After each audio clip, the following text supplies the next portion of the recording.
इसके पूर्व कक्षाओं में हमने सबसे पहले पढ़ा था, जो अभी ऑनलाइन क्लास अभी चालू हो चुकी आपकी, उसमें फॉर्मल्डिहाइड सबसे पहले पढ़ा था।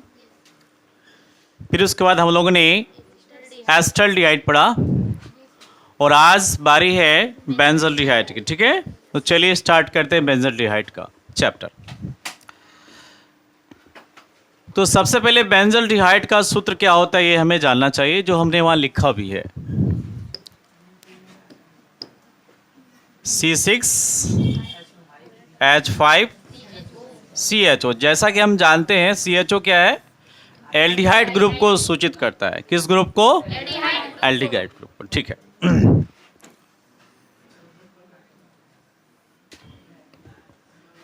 तो जैसा कि हम समझ रहे थे कि एल्डिहाइड R-CHO को बताता है। क्या हमने समझा है बेटा? R-CHO क्या है? एल्डिहाइड ग्रुप है। और इसी R में जब बदलाव आता है तभी अलग अलग नामों के द्वारा हमें जाना जाता है। तो हमने सबसे पहले जो देखा था फॉर्मल्डिहाइड, उसका सूत्र क्या था आपको शायद पता होगा। क्या था? ठीक, HCHO। ठीक है ना। फिर हमने एसिटल्डिहाइड पढ़ा। क्या पढ़ा?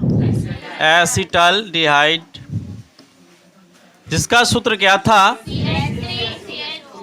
CH3CHO। और फिर पढ़ा था हमने बेंजल्डिहाइड। क्या पढ़ा था? बेंजल्डिहाइड। और पढ़ा क्या आज पढ़ेंगे इसको? C6H5 और CHO। तो इन सबों में कॉमन बात यह है कि हम तीनों का प्रिपरेशन जानते हैं, इसके बाद इसका प्रॉपर्टीज जानते हैं, फिर इसका यूजेस भी जानने का प्रयास करते हैं। तो आज जो आपको बताने वाले हैं बेंजल्डिहाइड का सबसे पहले प्रिपरेशन बताएंगे। क्या बताएंगे? बेंजल्डिहाइड का प्रिपरेशन, यानी बनाने का तरीका। ठीक है, तो लेट ना स्टार्ट करते बिना देर किए हुए बेंजल्डिहाइड का प्रिपरेशन। तो हम लोग प्रिपरेशन लिख लेते हैं पहले।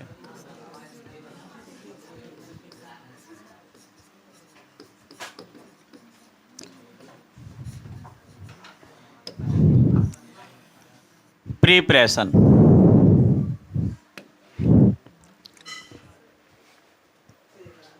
आपने लिख लिया हेडिंग प्रिपरेशन। इसका मतलब क्या हुआ? बनाने की विधि। लिख दो इसको, बनाने की विधि।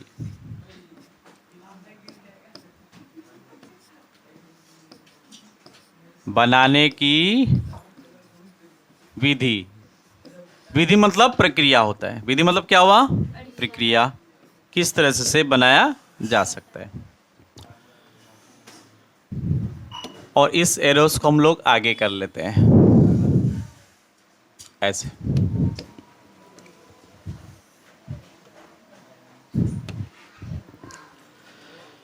तो कुछ बातें हम लोग यहां समझते हैं कि हमने इससे पहले आपको कुछ व्यंजक वाले, व्यंजन वाले नाम भी आपको सिखाए थे पूर्व कक्षाओं में। सबसे पहले इसे हम क्या कहते हैं? इसे कहते हैं हम लोग बेंजीन। ठीक है बेटा।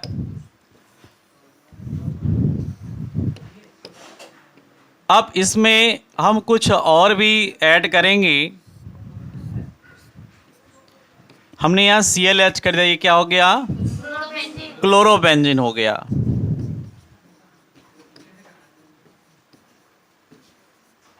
ठीक है ना। और अगर इसमें हम और कुछ भी ऐड कर दें, चलो हम यहाँ आते हैं, इस पे ऐड करते हैं Br, तो ये क्या हो गया? ब्रोमोबेंजीन।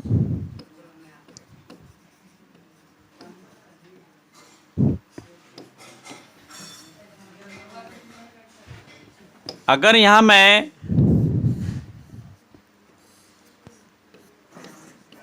OH को ऐड कर दूं तो ये क्या हो जाएगा? फिनॉल हो जाएगा ये। ठीक है। अब एक और चीज, क्या आप इसका नाम पता है आपको? बताएंगे? नहीं तो मैं बताऊंगा। CH3। हाँ, आपको नाम पता है इसे क्या बोलते हैं? टोलुइन। टोलुइन। इसी चीज को हम एल्किल मोड में भी लिख पाएंगे, C6H5 और क्या हो जाएगा ये? CH3। क्या हो गया? C6H5 और CH3। आप इसे फटाफट उतार लें बेटा जल्दी से, उसका फिर हम आगे बताएं।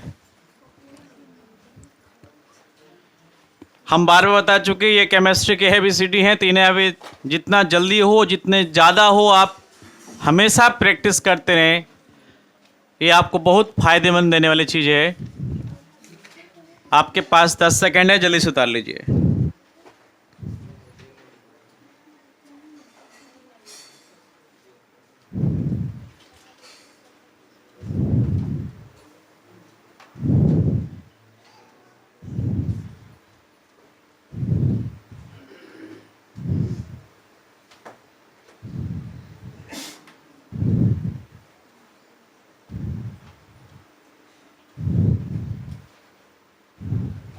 हो गया? चलिए जल्दी फटाफट कीजिए।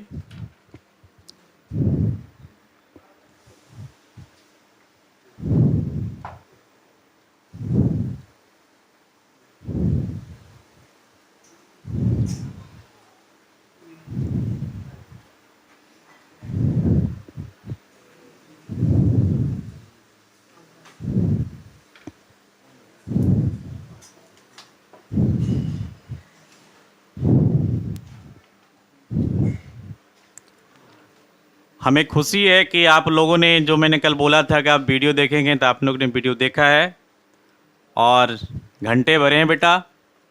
ठीक है, हमें इससे खुशी मिलती है, हमें इससे अच्छा लगता है और हमें और काम करने का मन करता है। ठीक है ना?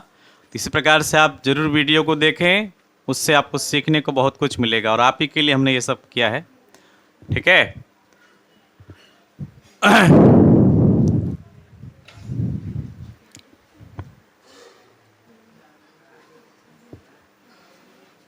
कहते हैं मंजिल उसी को मिलती है जिसके सपने में जान होती है।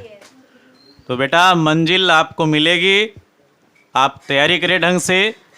जो आप मन में सोच के रखे हैं अपने पापा के लिए बढ़िया सा घर बनाएंगे, उसे अच्छी सी गाड़ी में घुमाएंगे, ज़रूर होगा। और आगे आने वाले दिनों में आप करेंगे भी ऐसा। उसके लिए आपको ढंग से तैयारी भी करनी चाहिए और लगन से परिश्रम भी करना चाहिए। ठीक है? क्या आपका ये कंप्लीट हो गया? तो मैं इसको अब छोटा कर लेता हूं यहां से।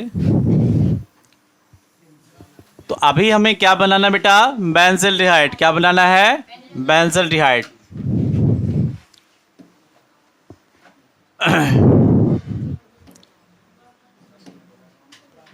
और थोड़ा और मैं इसको छोटा करके साइड यहाँ लगा देता हूँ, अच्छा रहेगा।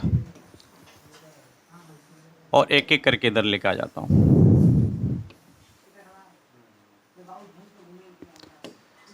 और इसको मैं डाल देता हूँ ठीक इसके मध्य में। काफ़ी जगह मिल गया। हमें बनाना है बेंजल्डिहाइड।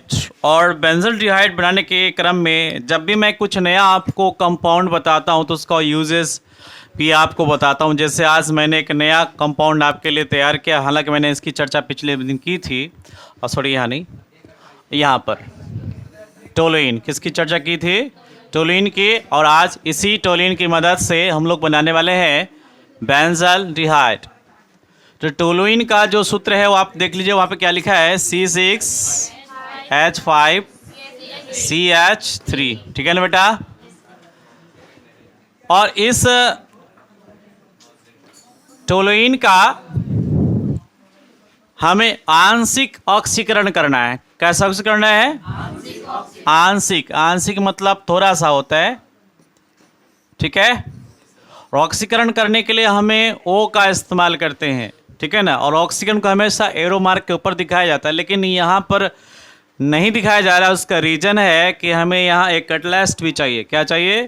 कैटलिस्ट। बिना कैटलिस्ट का यह अभिक्रिया नहीं करेगा। ओके, तो हमें कैटलिस्ट के लिए क्रोमिल क्लोराइड चाहिए। क्या चाहिए? Chromyl chloride. उसका सूत्र होता है CrO2Cl2। ये है क्रोमिल क्लोराइड। मैं इसको इधर लिख देता हूं, यहां लिख देता हूं, CrO2Cl2। इसको क्या बोलते हैं हम? Chromyl chloride. आप भी इसे लिख लीजिए। एक नया कंपाउंड आपके सामने आया है, क्रोमिल क्लोराइड। इसके बारे में जरूर कुछ आपको हम शेयर करेंगे, ताकि आपसे कोई पूछे तो आप बेफिक्र उसके बारे में कुछ बता सकें। तो क्रोमिल क्लोराइड बेहद ही बोलेंगे एक प्रभावकारी कंपाउंड है, जो काफ़ी जहरीला होता है। क्या होता है? जहरीला। अगर मानव इसके संपर्क में आ जाए तो मानव को कैंसर हो सकता है। क्या हो सकता है? अब समझ सकते हैं मानव के लिए कितना खतरनाक है ये क्रोमिल क्लोराइड। क्रोमिल क्लोराइड का ये खतरनाक होने का कारण है इसमें क्रोमियम का होना। किसका होना? क्रोमियम, यानी Cr ही, यानी क्रोमियम ही तो खतरनाक है। इस कारण से ये क्रोमिल क्लोराइड क्या बना? ज़्यादा खतरनाक कंपाउंड बन गया है। तो जैसा कि बताया कि मानवों में ये कैंसर उत्पन्न करता है और कई प्रकार के अल्सर उत्पन्न करता है। अल्सर मतलब क्या हुआ? अल्सर एक पुरानी घाव को कहा जाता है। जब घाव ज़्यादा पुरानी हो जाए, काफ़ी पुरानी हो जाए और वो आपको छूटे ना, तो इसका मतलब वो अल्सर बन गया है। कुछ दिन बाद वो कैंसर भी बन जाएगा। क्या बन जाएगा? कैंसर। यानी अल्सर से ही कैंसर हो जाता है।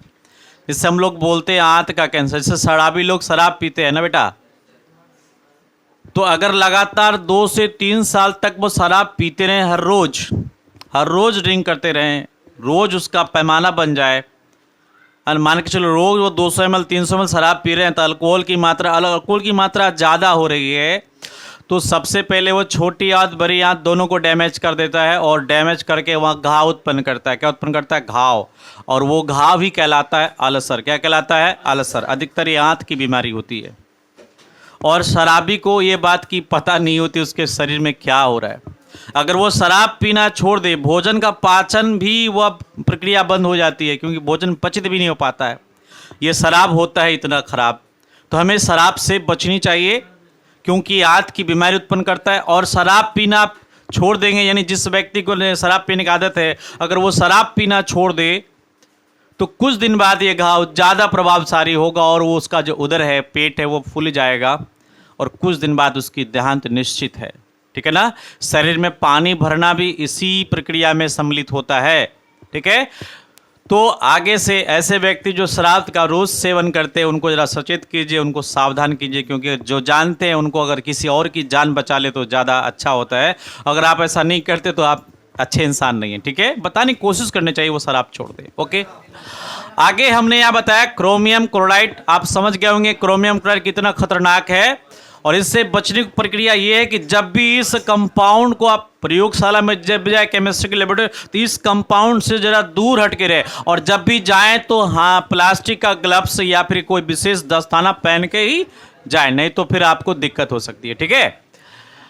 तो इसका क्या करेंगे? आंशिक ऑक्सीकरण करेंगे। क्या करेंगे? आंशिक ऑक्सीकरण। तब ये क्या बन जाता है? ये बन जाता है बेंजल्डिहाइड। क्या बनेगा बेटा? बेंजल्डिहाइड।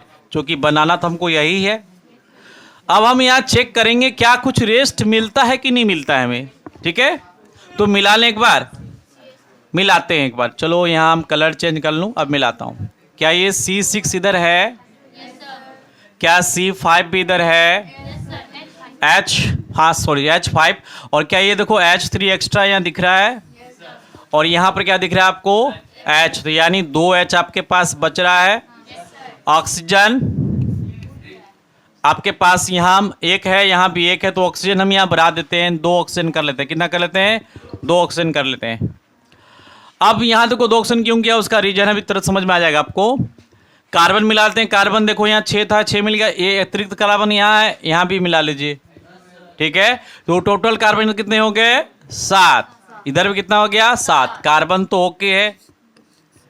हाइड्रोजन कितने होंगे? 5, 3, 8, और इधर कितने हो गए? 6, यानी 2 रेस्ट बचा हुआ है। अभी ओके नहीं है हाइड्रोजन, हाइड्रोजन ओके नहीं है। ऑक्सीजन हमने यहाँ पर 2 लिया है और एक तो मेरा मिल गया, एक बचा हुआ। आप समझ गए होंगे हमने ऑक्सीजन 2 क्यों लिया, क्योंकि यहाँ क्या बन जाएगा बेटा, H2O यानी कि जल। अब बिना समय गंवाए, वीडियो को लंबा न करते हुए सीधे हम जाएंगे टॉपिक पर, यानी बनाने की प्रक्रिया को हम लोग लिखने वाले हैं, समझने वाले हैं, यूं कहें तो बोलने भी वाले हैं। ठीक है, फिर से आपको एक चांस दिया जाएगा कि आप इसे बोल पाए। तो हम पहले समझा दूं हमने क्या लिखा है, आप मेरे साथ साथ पीछे पीछे बोलेंगे। ठीक है, ये मैंने क्या लिखा है, टोलुइन। क्या लिखा है, तो पहले मैं इसको एक बार लिख लेता हूं, टोलुइन। आपको हिंदी में भी यहां लिख देता हूं ताकि आप अच्छा से उच्चारण कर सकें। टोलुइन, क्या बोलेंगे, टोलुइन। ठीक है, ये तो आप समझ रहे, इसको क्या बोलते हैं, ऑक्सीकरण करना। क्या करना, ऑक्सीकरण। अंग्रेजी में इसको क्या बोलते हैं, ऑक्सीडेशन। ठीक है, ऑक्सीडेशन। ठीक है, और ये आपका क्या बन गया, बेंजल्डिहाइड। तो इसको हम यहाँ लिख दें, बेंजल्डिहाइड मैंने ऊपर में ही लिखा हुआ है। ठीक है, यहीं से आप देख लेंगे, यही बेंजल्डिहाइड ये हुआ, और ये क्या, वाटर, मतलब हो गया ये जल। ठीक है, तो मेरे साथ बोलेंगे, जब टोलुइन को क्रोमिल क्लोराइड की उपस्थिति में आंशिक ऑक्सीकरण किया जाता है तो बेंजल्डिहाइड की प्राप्ति होती है और साथ में जल प्राप्त होता है। ठीक है, इसे क्या बोलेंगे, क्रोमिल क्लोराइड। क्रोमिल क्लोराइड, इसको क्या बोलेंगे हम, क्रोमिल क्लोराइड। क्या पढ़ पा रहे हो, ओके। पुनः एक बार हम चर्चा कर ले कि जब टोलुइन को क्रोमिल क्लोराइड की उपस्थिति में आंशिक ऑक्सीकरण किया जाता है तो बेंजल्डिहाइड की प्राप्ति होती है और साथ में जल भी प्राप्त होता है। लेकिन मेन तो हमें बेंजल्डिहाइड की बात है, वो हमें करनी है, जल की बात चर्चा न करोगे तो चलेगा। ठीक है ना, क्या आप इस बात को समझ गए हैं? कितने लोग बोल सकते हैं? अच्छा, इधर इन दोनों का चांस मिल चुका है। ये चारों में से देखता हूं, आज देता हूं लक्ष्मी को चांस। ठीक है, बैठ जाओ, ये दूसरी लक्ष्मी है। ठीक है ना, चलिए जरा जोर से बोलिएगा बेटा। जब ट्यूलॉन को क्लोरीकरण ऑक्साइड के साथ अभिक्रिया कराया जाता है तो ऑक्सीकरण और बेंजल्डिहाइड की प्राप्ति होती है, साथ में जल का निष्कासन होता है। चलो, आपने कोशिश अच्छा किया है, बहुत सुंदर। कोशिश करने वालों की कभी हार नहीं होती। कहते हैं हम कभी हारते नहीं, हमेशा सीखते हैं। हम हमेशा हारते नहीं, हमेशा क्या है, सीखते हैं। इसलिए बेटा कभी कुछ गलती हो जाए तो उसका मतलब ये नहीं है अगले दिन हम कोशिश करना छोड़ दे, कि अगर कोशिश करते रहेंगे तो जीत पक्का एक दिन आपको जरूर मिलेगी। इसलिए आप कोशिश करते रहे और इनके प्रोत्साहन के लिए इनके लिए ताली बजा दें, क्योंकि सबसे बड़ी बात होती है खड़े होना और खड़े होकर बोलना। ठीक है ना, तो हम अब लड़कों में से एक का चांस देंगे। किसका चांस दे, कौन कौन बच्चे खड़े थे, जरा फिर से खड़े हो जाएंगे। अच्छा, आज मैं साकिब, आप जरा आगे आ जाइए, आपका आवाज़ वहाँ से नहीं आता। फिर बेटा अगले दिन आप थोड़ा यहाँ आ जाइए, यहाँ आके बोलिएगा बेटा।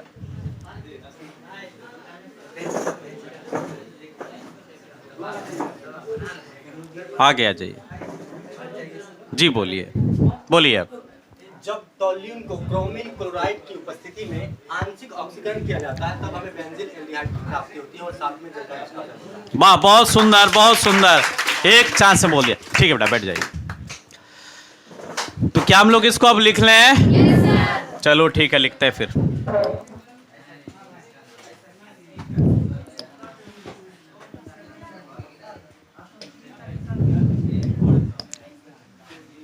जब टोलुइन को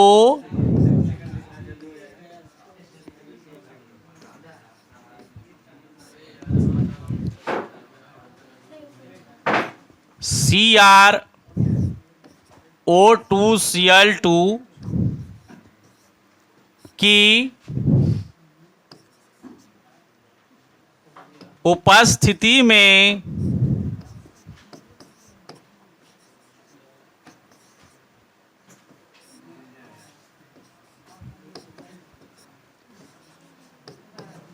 आंशिक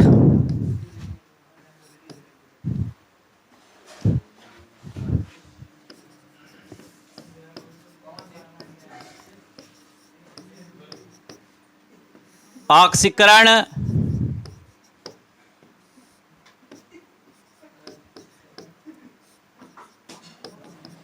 किया जाता है तो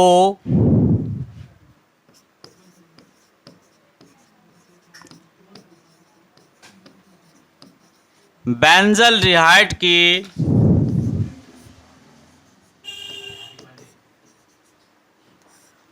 प्राप्ति होती है।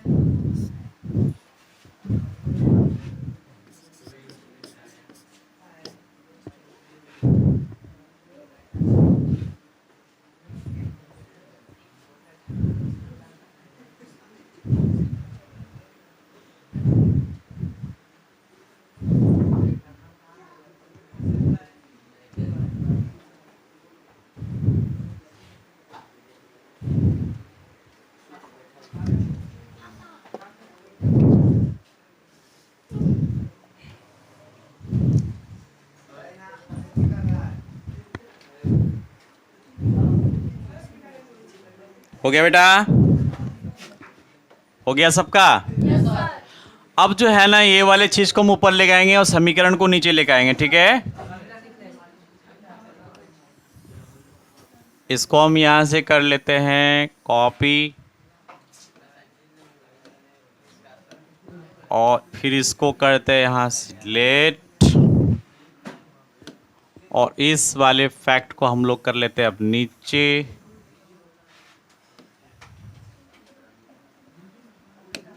इसको यहां से करते हैं रिमूव। अच्छा ये नहीं आएगा, फिर से एक बार रिपीट करना पड़ेगा। इसको ही हम लोग कर लेते हैं पहले नीचे।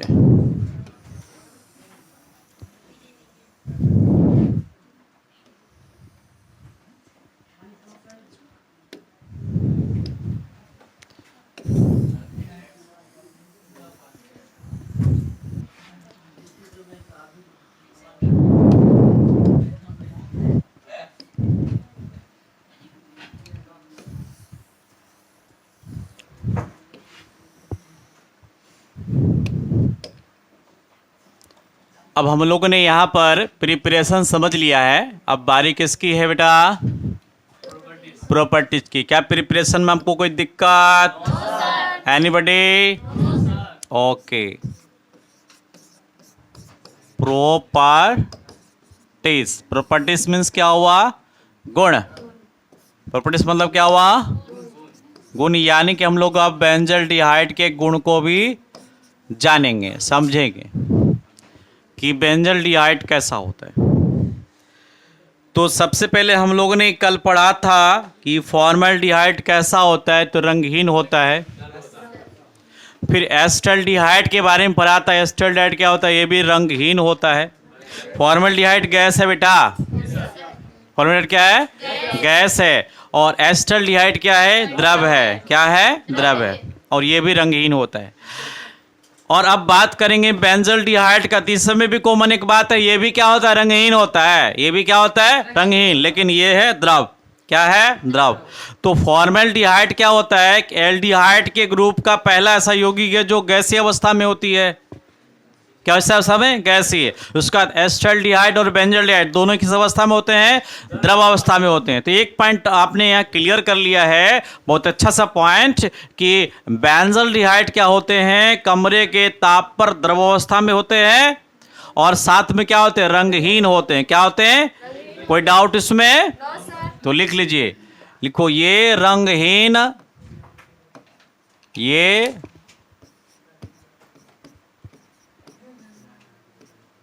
रंगहीन द्रव होते हैं। डायरेक्ट हो गया ये रंगहीन द्रव होते हैं। ये रंगहीन द्रव होते हैं। क्लियर? ठीक। और हमने पिछले दफा ये भी जाना था कि फॉर्मल्डिहाइड और रुचिकर गंध वाला होता है, एस्टल्डिहाइड तीक्ष्ण गंध वाला होता है। लेकिन फॉर्मल्डिहाइड हमने जान के रखा था कड़वे बादाम के जैसा होता है। कैसा होता है स्कंद? कड़वे बादाम के जैसा होता है। ये तीसरा पॉइंट भी हमें पहले से ही पता है ऑलरेडी। एक तीर से हम कई निशाना करते हैं। एल्डिहाइड में हमने पढ़ लिया था, उसके फिजिकल प्रॉपर्टीज में, भौतिक अवस्था में वही चीज इसमें भी आ जाएगा, क्योंकि एल्डिहाइड का तो ये कंपाउंड है बेंजल्डिहाइड। ये क्या हुआ, इसका गंध कैसा होता है, कड़वे बादाम जैसा होता है। क्या होता है, कड़वे बादाम। लिखेंगे इसका गंध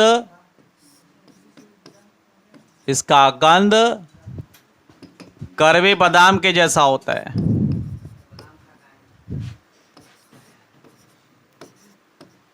कड़वे बादाम के जैसा होता है। ठीक है ना बेटा? दो गुण आपको समझ में आ गया? पहला गुण क्या बोलेंगे आप? मजा नहीं आया? कैसा होता है? और दूसरा क्या होता है?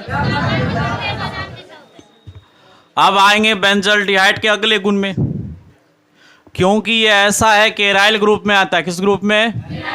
एराइल मतलब बेंजी वाले ग्रुप में आते हैं। और बेंजीन वाले ग्रुप में जितने भी आने वाले यौगिक हैं, कंपाउंड है, वो जल में अल्प विलय होते हैं। एकदम याद कर लो, परमानेंटली दिमाग में चिपका दो, पेस्ट कर दो, जो करना है कर दो, अगले जन्म तक के लिए कंफर्म कर दो कि बेंजल्डिहाइड के जितने भी कंपाउंड है जो बेंजल ग्रुप में आते हैं, यानी एरिल ग्रुप में आते हैं, लगभग सभी जल में अल्प विलय होंगे या जल में विलय होते ही नहीं है। या तो जल में अल्प विलय होंगे या फिर जल में विलय होते नहीं। जब जल में विलय नहीं होंगे तो किस में विलय होंगे? कार्बनिक विलायकों में। तो आपको एकदम अच्छा से एक पॉइंट मिल गया यहां पर। ठीक है, लिखिए यह जल में अल्प विलय, यह जल में अल्प विलय एवं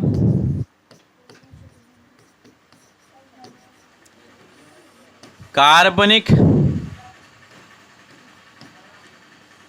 विलायकों में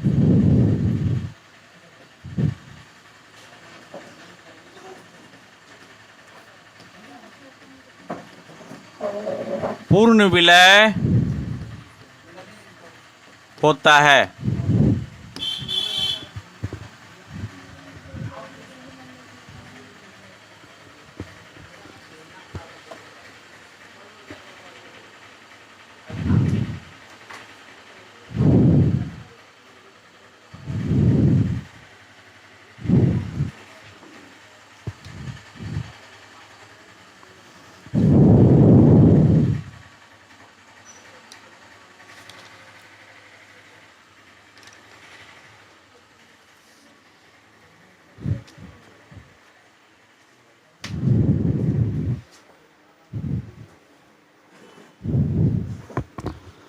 अब देखो हम लोग आप अगला चलेंगे यूजेस।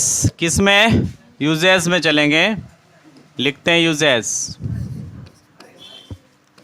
यूजेस मतलब क्या होता है? उपयोग। यानी इसका उपयोग हम लोग कहाँ कहाँ कर लेते हैं। ठीक है ना बेटा? चलो ठीक है। तो पहला जो उपयोग है इसका हम बताएंगे, और इसकी चर्चा हमने पूर्व क्लासों में भी किया है, क्योंकि कहावत पुरानी है लेकिन बड़ा मस्त वाली है कि करत करत अभ्यास थे जर्मित होत सुजान, और असरी आवत जात है सिल पर परत निशान। आप जितना प्रयास करेंगे उतना ही उसका ज्ञान आप में ज़्यादा बढ़ेगा। इसलिए प्रयास करने से कहीं पीछे मत हटिए, उसे बार बार करते रहिए, आपकी ज्ञान की उन्नति होती रहेगी। ठीक है ना। चलिए हम लोग आगे चलते हैं और जानते हैं कि बेंजल्डिहाइड का अगला उपयोग क्या है। तो इसे सिनेमिक एसिड बनाने में करते हैं। क्या करते हैं? Cinnamic acid. और आपको बताया था सिनेमिक एसिड का सूत्र क्या होता है, बताया था ना? क्या बताया था? C6H5CH डबल बॉन्ड CH और CH। ये कौन सा एसिड हो गया? Cinnamic acid. और इसी को बनाने में किसका उपयोग करते हैं? बेंजल्डिहाइड को। एक बार हम लोग उसके समीकरण को भी लिख लेते हैं, आपको तरोताजा भी हो जाएगा, रिवाइज भी हो जाएगा और उपयोग भी आपका एक कन्फर्म हो जाएगा। तो हम क्या लेंगे? बेंजल्डिहाइड। क्या लेंगे बेटा? बेंजल्डिहाइड। और शायद आपको याद है हमने बताया था एसिटिक एनहाइड्राइड किसके साथ मिलाते हैं? Acetic anhydride. और एसिटिक एनहाइड्राइड का आपको सूत्र भी बताया था कि नहीं? CH3CO होल ट्वाइस और बाद में क्या लगा देना है? O। ये क्या हो गया? Acetic anhydride. ठीक है ना। और एक उपस्थिति में आया था किसका? सोडियम एसिटेट का। किसका उपस्थिति होती है? सोडियम एसिटेट का। और आपका सूत्र भी बताया था CH3COONA। बताया था, नहीं बताया था? इनसे क्या बनेगा? हमें यही चीज बनेगा। क्या बनेगा? Cinnamic acid. C6H5CH double bond CH और COOH। देखो अगर आप यहां पर लिखते हो तो इसमें एक चीज आपको मिलता है, रेस्ट बच जाता है। क्या बचता है? Acetic acid. आपको इस चीज को क्लियर किया था। अब इसको हम एक बार मिला भी लेते हैं, आपको समझ में आ जाएगा। ठीक है, तो इसको हम लोग मिला लेते हैं। तो हमने यहां पर देखो कार्बन कितने लिखे हैं? कार्बन कितने हो गए? 6 और 6 कितने हो गए? 7। अब यहां देख लो 2 और फिर 2 से गुना करो 4, तो 7 4 कितना हो गए?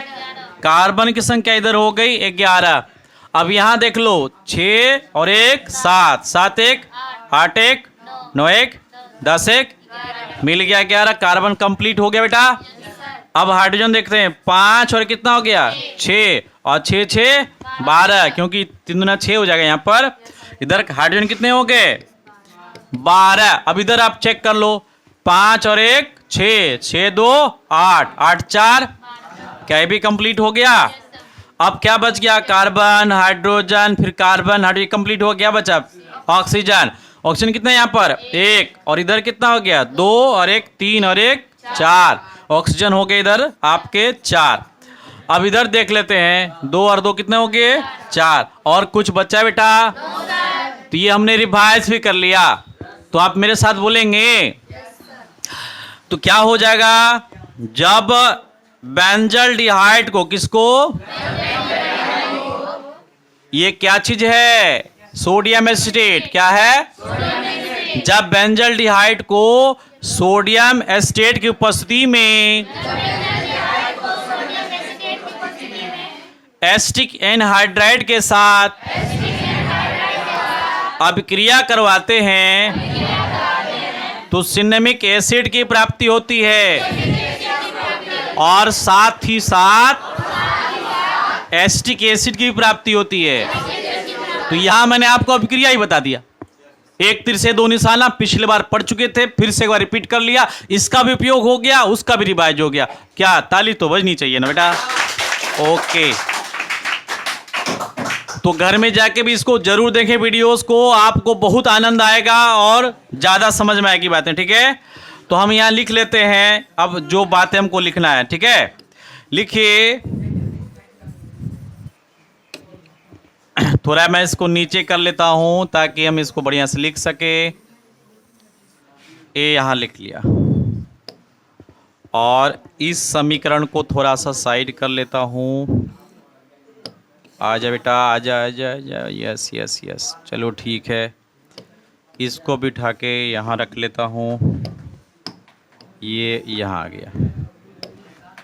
ये और ये सिनेमिक एसिड ये मैं यहाँ से रिमूव कर देता हूँ और इसको मैं यहाँ लेके आ जाता हूँ।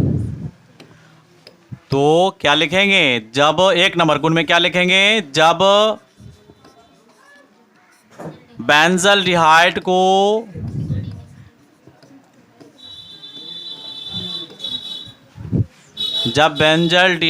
को सोडियम एसीटेट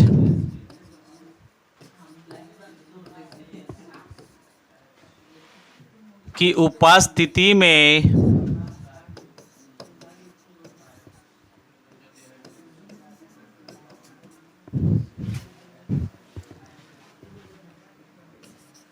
एसिटिक एनहाइड्राइड के साथ अभिक्रिया कराया जाता है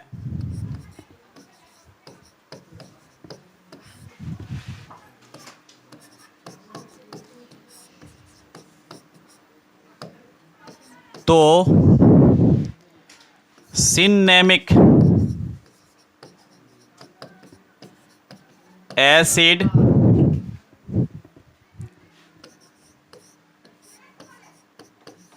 की प्राप्ति होती है। ठीक है, ये अब समीकरण में हमने नीचे लिख दिया है, आप इससे भी चाहे तो उतार लीजिए, नहीं भी लिखेंगे चलेगा, लेकिन उतार लेंगे ज़्यादा बेटर रहेगा, रिवाइज हो जाएगा आपको।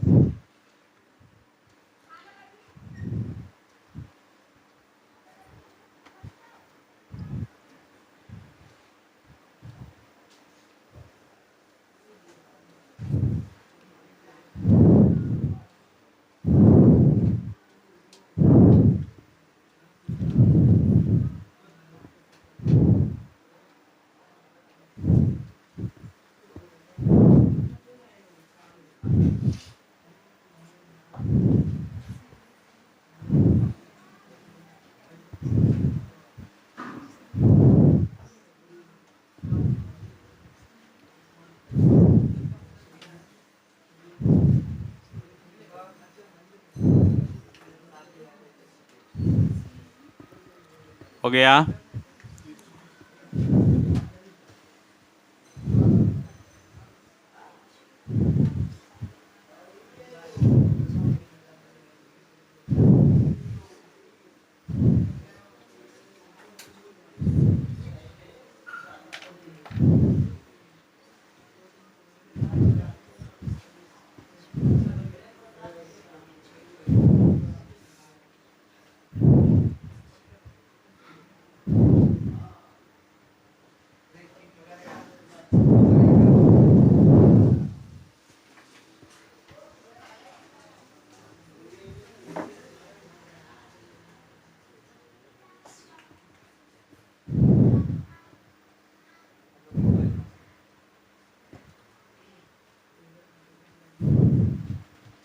हो गया बेटा, चलेंगे आगे। आप अगला पॉइंट में अगला पॉइंट क्या है, अगला पॉइंट हम बात करेंगे इसके रंजक के रूप में। किसके रूप में, रंजक। रंजक कहते हैं डाई, डाई मतलब रंगाना।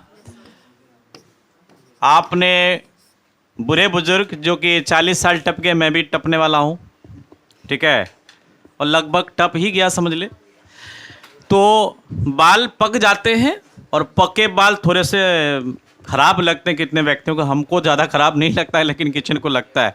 तो वो क्या करते हैं, बाल को डाई कर लेते हैं। क्या करते हैं, डाई, कोई ब्लैक कलर का या फिर कोई रंगीन कलर का डाई कर लेते हैं। तो ये डाई मतलब क्या होता है, रंजक। आपने सुना होगा डाई, डाई मतलब क्या होता है, रंजक, रंगाने वाला। तो सिल्क उद्योग में जो सिल्क कपड़े होते हैं, इसकी साड़ियाँ बनती है, महिलाएं पहनती है साड़ियाँ, और कुछ पुरुष के ये जो सूट वगैरह तैयार होते हैं शादी वगैरह के लिए, चमकीला टाइप का, या फिर जो हम लोग देखते हैं पर्व पूजा में वो पीला रंग का या लाल कलर का जो सिल्क कपड़े, उसके पंजाबी वगैरह बनता है। हाँ, तो ये सिल्क कपड़े को रंगाने के लिए, किसको, सिल्क कपड़े को रंगाने के लिए इसी बेंजल्डिहाइड की आवश्यकता पड़ती है ना। तो कपड़ों के रंजक में क्या होता है, बेंजल्डिहाइड का उपयोग होता है। तो आप इसे लिख लें, लिखिए, कपड़ों को रंगने में कपड़ों को रंगने में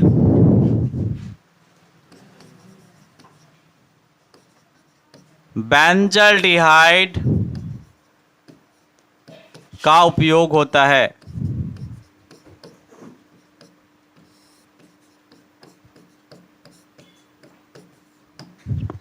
कपड़ों को रंगने में बेंजल्डिहाइड का उपयोग होता है।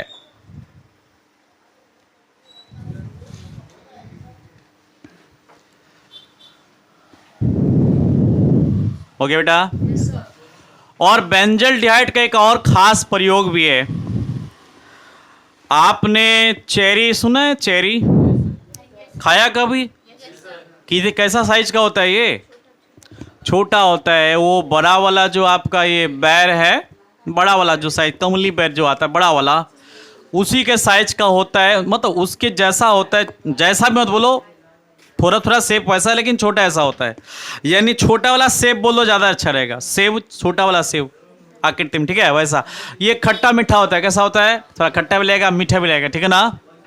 तो इसका जो गंध है, स्मेल है, वैसा स्मेल बेंजल्डिहाइड का भी लमसम होता है, उसी प्रकार का होता है, ठीक है? और साथ ही साथ करवा बादाम तो ये गंध वाला होता ही है। तो इस प्रकार का सेंट बनाने के लिए इसका उपयोग करते हैं, यानी सुगंध कारक के रूप में भी इसका उपयोग होता है, ठीक है? तो लास्ट पॉइंट ये हो जाएगा, यानी तीसरा पॉइंट लिखिए, इसका उपयोग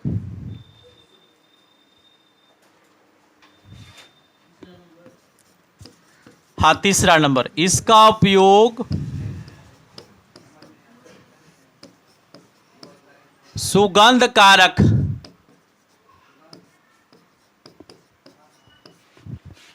के रूप में होता है।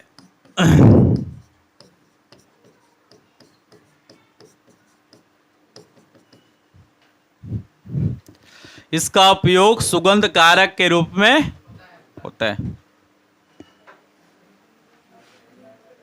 ठीक है? तो इसमें कौन कौन से हमने उपयोग देख लिए बेटा, एक बार रिपीट कर लें। इसका उपयोग किस में होता है?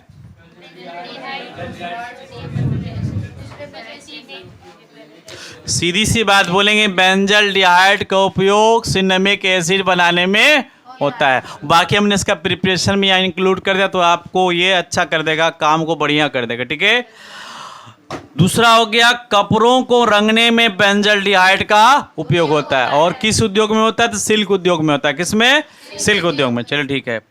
और इसका उपयोग सुगंध कारक के रूप में भी होता है, यानी ये सेंट प्रदान करता है, इससे हमें सेंट की प्राप्ति होती है, ठीक है बेटा? तो सारी बातें समझ में आ गई आपको? कोई प्रकार का डाउट? तो आज इतना ही रहने दें, तो मिलते हैं फिर अगले वीडियो में लोग। ओके, ठीक है, लाइक कीजिए और साथ में सब्सक्राइब भी कर दीजिएगा, ठीक है? ठीक, ठीक है बाबू, ऑफ कर।